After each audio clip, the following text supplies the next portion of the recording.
अथ कीलकस्तोत्रम्।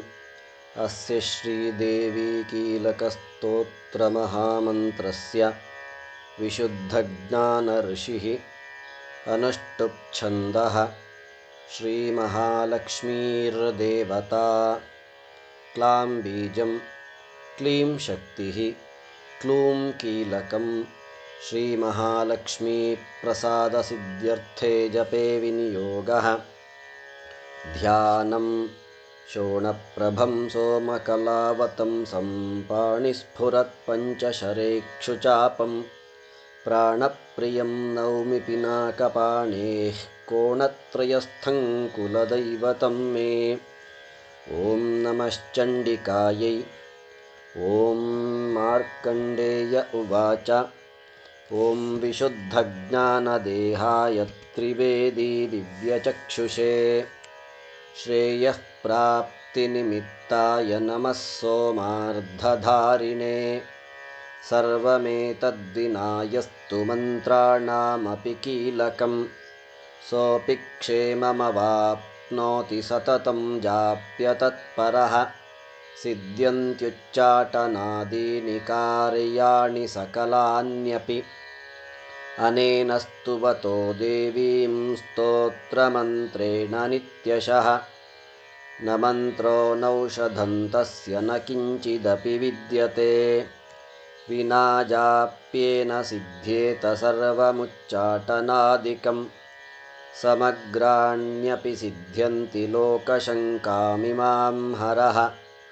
कृत्वा निमन्त्रयामास सर्वमेवमिदं शुभम्। स्तोत्रं वै चण्डिकायास्तु यच्च गुह्यं चकारसः। समाप्तिर्न च पुण्यस्य तां यथावन्नियन्त्रणाम्। सोऽपि क्षेममवाप्नोति सर्वमेव न संशयः। कृष्णाष्टम्यां चतुर्दश्यां नवम्यां वा समाहितः ददाति प्रतिगृह्णाति नान्यथैषा प्रसीदति। इत्थं रूपेण कीलेन महादेवेन कीलितं यो निष्कीलां विधायैनां नित्यं जपति सुस्फुटं। स सिद्धः स गणः सोऽपि गन्धर्वो जायते वने। नैवापदमवाप्नोति भयं क्वापि हि जायते। नापमृत्युभयं तस्य मृतो मोक्षमवाप्नुयात्। ज्ञात्वा प्रारभ्य कुर्वीत ह्यकुर्वाणो विनश्यति। ततो ज्ञात्वैव सम्पन्नमिदं प्रारभ्यते बुधैः। सौभाग्यादि च यत्किञ्चिद्दृश्यते ललनाजने तत्सर्वं तत्प्रसादेन तेन जाप्यमिदं शुभम्।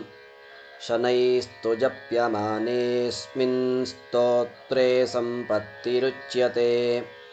भवत्येव समग्रापि ततः प्रारभ्यमेव तत्। ऐश्वर्यं यत्प्रसादेन सौभाग्यारोग्यसम्पदः। शत्रुहानिः परो मोक्षस्तूयते सा न किञ्जनैः। कीलकस्तोत्रं सम्पूर्णम्।